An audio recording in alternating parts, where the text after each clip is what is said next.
Nah, setelah pemaparan yang sudah disampaikan untuk awalan dari kelompok kami yang lain, di sini kami yaitu Isanter Fawas bersama dengan rekan saya yaitu Faiz Rahman akan melakukan langsung melihat dari sampah-sampah dan mengumpulkan sampah-sampah organik yang dapat diolah untuk menjadi pakan dan pupuk. Jadi sebenarnya sampah organik itu bisa diolah menjadi berbagai macam hal. Nah, yang pertama itu bisa menjadi pupuk. Jadi dengan cara bagaimana? Itu dengan cara bisa kita timbun terlebih dahulu dan kemudian setelah beberapa lama nanti ia akan menjadi kompos yang dapat menyuburkan tanaman. Nah, kemudian kami akan melakukan juga untuk pembuatan dari sampah organiknya itu setelah dikumpulkan untuk pakan dari cacing fosfor itu. Jadi apa saja sih sampah organik yang akan kita kumpulkan? Silakan dilanjutkan oleh Pak Israman. Ya, jadi salah satu jenis sampah yang paling banyak ditemukan di rumah tangga itu adalah sampah organik. Seperti contohnya ada sayur-sayuran, buah-buahan, dan juga sebagainya. Nah, karena juga kita sudah menjelang Idul Adha, di mana itu ada banyak banget pedagang-pedagang sapi, pedagang kambing yang tiba-tiba muncul. Tentunya salah satu sampah organik yang mereka hasilkan adalah kotorannya. Dan tahu nggak sih kalau ternyata kotoran kambing itu bisa diolah menjadi untuk pakan dari cacing fosfor. Dan pakan dari cacing fosfor itu cacingnya akan subur dan cepat sekali untuk berkembang biak. Nah, tak lupa pula ada sampah organik lain yang ada di sekitaran kita loh, terutama adanya sampah daun-daun kering yang berguguran dan berjatuhan. Itu juga dapat dijadikan sebagai sampah organik yang kita akan olah menjadi pupuk. Itu juga sebenarnya bisa sih untuk dijadikan pakan cacing fosfor, tapi kalau untuk dijadikan pakan cacing fosfor sepertinya kalau menurut saya itu agak kurang gitu proteinnya, karena kalau untuk yang sudah dijelaskan oleh beberapa yang sering sudah melakukan pemeliharaan cacing fosfor seperti yang sudah saya tonton di YouTube sebelumnya, itu mereka biasanya menggunakan pakan berupa kotoran kambing yang sudah dihaluskan, dilumatkan, kemudian diberikan pakannya itu di sisi-sisi pinggiran dari cacing fosfor, yang kemudian cacing itu akan memakan dari kotoran tersebut yang dapat kita olah menjadi pakan hidup untuk lele. Nah, tapi sebelum langsung diberikan ke lele juga biasanya sih dibersihkan dulu. Jadi cacingnya itu dibilas dengan air beberapa kali sehingga pakan yang cacing yang kita berikan itu bersih dan tidak langsung dapat mengotorkan dari kolam lele itu sendiri. Jadi seperti itu. Oke, di sini kita bertiga akan langsung keliling untuk mencari sampah organik yang ada di sekitaran lingkungan di UNJ. Cekidot. Bagi sebagian besar orang, perjalanan ini mungkin hanya terlihat seperti kegiatan mencari limbah biasa. Namun, bagi kami, setiap langkah kaki menyusuri jalan hari ini adalah bagian dari misi yang lebih besar, menjaga kedaulatan dari tingkat tapak. Di tengah ketidakpastian geopolitik global yang mengancam stabilitas pangan, kami memilih untuk tidak tinggal diam melihat ketergantungan pakan impor. Hari ini, kami menjemput sabut kelapa, belimbing, hingga kotoran kambing. Bukan sekadar membersihkan lingkungan, tapi mengumpulkan amunisi lokal untuk diolah menjadi pakan mandiri yang berprotein tinggi.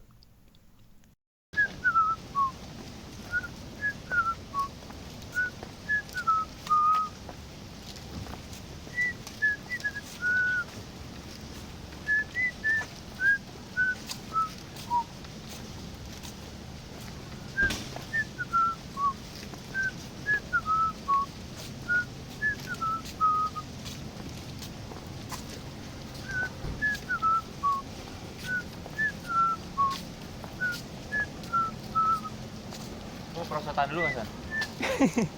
Perosotan. Ayo daripada ntar lu stres lagi. Ayo. Ya, gue. Ini kan bukannya sabutnya bisa dipakai ya? Hah? Sabut.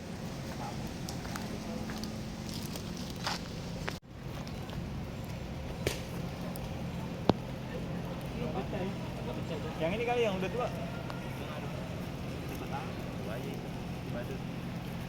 Ini pohon apa enggak buah? Saus. Oh, ini bisa.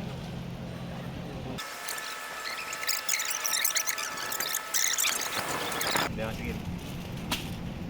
Ya, seperti yang bisa kalian lihat, contohnya ya. Kita mulung dulu sebentar, guys. Ada percikan-percikan air.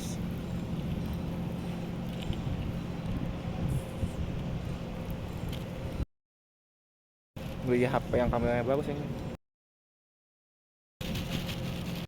Aduh, tadi kenapa nggak videoin ya pas naik-naik ke perosotan?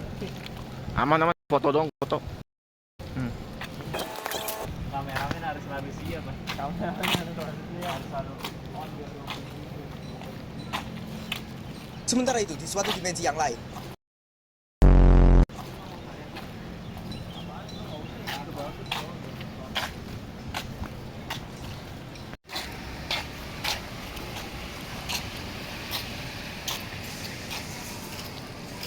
Licin banget sepatu.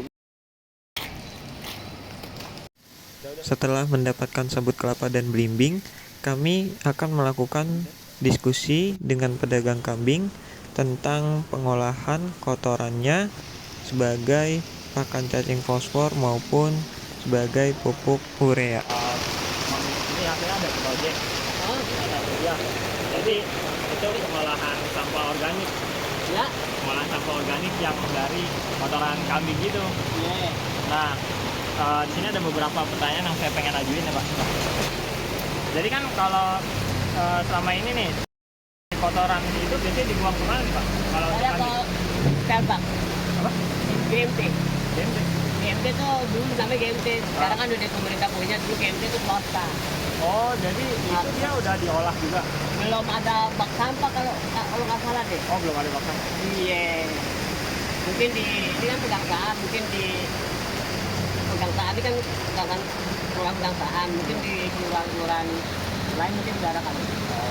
Nah, jadi kan kalau dari proyek yang kita lakuin itu di sini kan sebagai bentuk bela negara juga nih Pak. Ya. Nah, jadi saya itu mau ngelakuin proses kalau yang dari udah dilakuin sama orang-orang itu biasanya pemberian pakan ke cacing fosfor. Jadi kan kalau kotoran kambing itu biasanya kalau diberikan ke cacing fosfor dia juga cepat untuk berkembang biaknya juga nih Pak. Nah, jadi saya di rumah mau bikin sirkulasi pakan yang bisa kita gunakan dari limbah-limbah organik. Iya. Nah, jadi setelah kotoran kambingnya itu kita olah, nanti untuk pakan dari cacing fosfornya kita pergunakan untuk pakan dari ikan lele, jadi gitu. Nah, kira-kira kalau berarti nanti untuk mengangkut kotoran itu Bapak pakai gerobak? Ada. Oh iya. Saya nyewa Pak. Nah, terus kalau Bapak tahu tapi kalau misal pemanfaatan kotoran itu bisa dipakai buat macam-macam. Tahu kayak bubuk urea apa kabar. Nah, terus juga selain jualan kambing, Bapak ada jualan yang lain apa ini aja? Saya kebenaran ini saya kan ngebit juga nih project. Ya saya paling jaga malam. Oh, Karena ini usaha ada buat saya. Ini kami ini anak buah semua. Nah, jadi dengan hal ini kami berusaha untuk melakukan beberapa edukasi seperti yang tadi saya lakukan. Ya. Nah, jadi untuk melakukan pengolahan dari kotoran kambing itu untuk diolah sebagai pakan cacing fosfor yang bisa saya gunakan untuk pakan lele. Nah, oke Pak, berarti kalau gitu saya ingin mengambil sedikit kotoran untuk sirkulasi pakan saya Pak ya. Silakan. Beberapa hari lagi kalau misalnya udah habis, sampaikan saya ke sini. Oh, tiap hari saya pulang lagi kok. Ya. Oke, untuk selanjutnya setelah kemarin kita cek cacingnya setelah beberapa hari yang lalu dan kita sudah mendapatkan pakan barunya yaitu kotoran kambing. Lalu kita akan mengecek kembali cacing dan kemudian melumatkan kotoran kambingnya dan memberikan pakannya kepada cacing fosfor. Dan yang terakhir kita akan berikan pakan cacing fosfor ini ke lele yang akan saya berikan cacingnya setelah kira-kira cacingnya sudah semakin banyak sekitar 3 atau 4 hari kemudian. Di sini pertumbuhan cacingnya juga sudah lumayan. Nah, kemudian kita akan memberikan pakan barunya agar dia dapat kembali berkembang biak dengan lebih cepat. Terlihat ya perkembangannya. yang tadinya masih agak sedikit, kini jumlahnya sudah cukup meningkat. Nah, seperti yang dapat kita lihat di sini juga sudah terlihat bahwa dia juga ada perkembangannya nih. Ada anak-anak yang baru yang masih kecil. Ini yang ukurannya lumayan dewasa. Nah, ini perkembangbiakannya bisa dilihat lumayan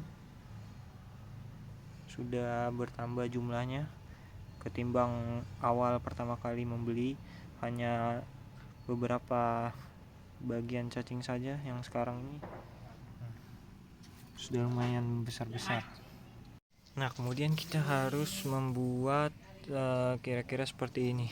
Jadi nanti di pinggir-pinggirnya itu akan kita letakkan kotoran kambing yang sudah dihaluskan. Dan oh ya, jangan lupa ya teman-teman, setelah memisahkannya menggunakan tangan, saya juga tadi sudah mencuci tangan hingga bersih. Jadi seperti itu.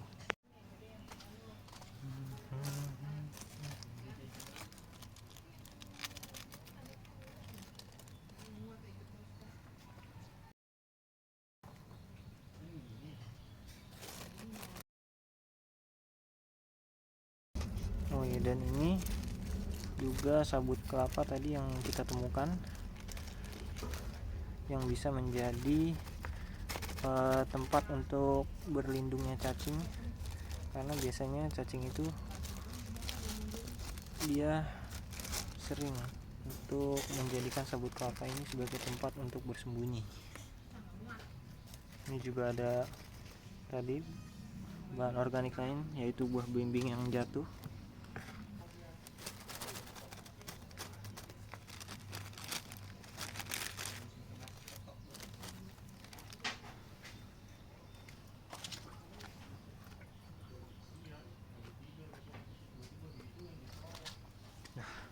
Nah, nanti yang ini kita akan berikan sedikit air, yang seharusnya sih bisa diberikan beberapa tambahan berupa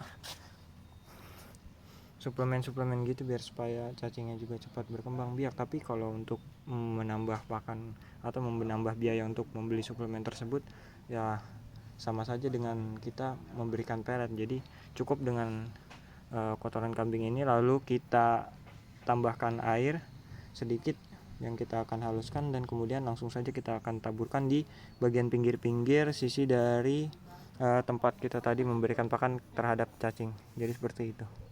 Nah, kira-kira seperti ini setelah dirumatkan. Kemudian kita dapat memberikannya di bagian pinggir-pinggir dari cacing fosfor.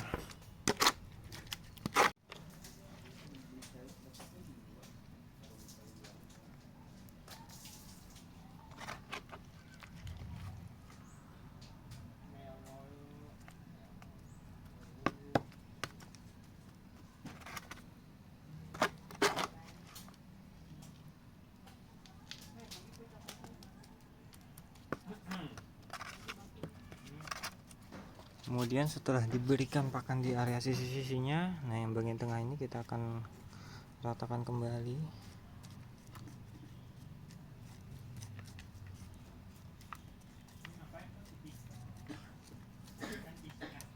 Nah, apabila medianya kurang, kita dapat mengambilnya dari tempat penyimpanan hasil tanah kompos yang sudah dihasilkan dari pembakaran sampah-sampah daun kering, yang kemudian sampah-sampah daun kering itu dia lama-kelamaan akan semakin banyak dan semakin banyak, sehingga di bagian bawahnya itu akan terdapat tanah yang sudah terdapat zat-zat dari daun-daun yang sudah terbakar, yang harusnya masih bisa